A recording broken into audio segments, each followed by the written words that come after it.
தீபாவளினா பளிச்சுன்னு ஞாபகத்துக்கு வர்றது பட்டு, பட்டாசு, பலகாரம். பலகாரம்னா ஞாபகத்துக்கு வர்றது மந்த்ரா கடலை எண்ணெய். அபார ருசி, ஆரோக்கியமான உடல் நலம். தீபாவளி அன்னைக்கு மட்டும் இல்ல, என்னைக்குமே கிச்சன்ல இருக்க வேண்டியது மந்த்ரா கடலை எண்ணெய் தான். சென்னை கொளத்தூர் பூம்புகார் நகரை சேர்ந்தவர் ராஜசேகர், வயது 55. தனியார் கம்பெனியில் உதவி மேலாளர். மனைவி மற்றும் ஐஸ்வர்யா என்ற மகள் உள்ளனர். மனைவியும் தனியார் நிறுவனத்தில் வேலை செய்கிறார். ஐஸ்வர்யா ராயப்பேட்டையில் டீ கடை நடத்தி வருகிறார். சென்ற மாதம் 3 பேரும் வீட்டில் இல்லாத போது 3 பவுன் நகை மற்றும் 12,000 ரூபாய் திருடு போனது. வீட்டின் கதவு மற்றும் பூட்டு எதுவும் உடைக்கப்படவில்லை. கொளத்தூர் போலீசில் புகார் கொடுத்தனர். சிசிடிவி காட்சிகளை ஆய்வு செய்தபோது பெண் ஒருவர் சாவியை வைத்து வீட்டை திறந்து நகை, பணத்தை திருடி செல்வது தெரிந்தது. ராஜசேகரனின் வீட்டு சாவி சில நாட்களுக்கு முன் காணாமல் போயுள்ளது.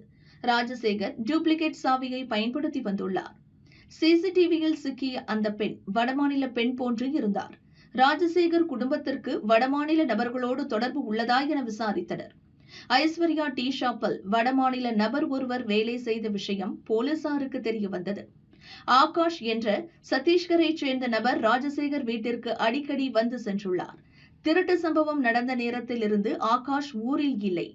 அம்மாவிற்கு உடம்பு சரியில்லை என கூறி மும்பை சென்றிருந்ததும் விசாரணையில் தெரிந்தது. ஆகாஷை பிடிக்க கொளத்தூர் குற்றப்பிரிவு போலீசார் மும்பை கிளம்பி சென்றனர்.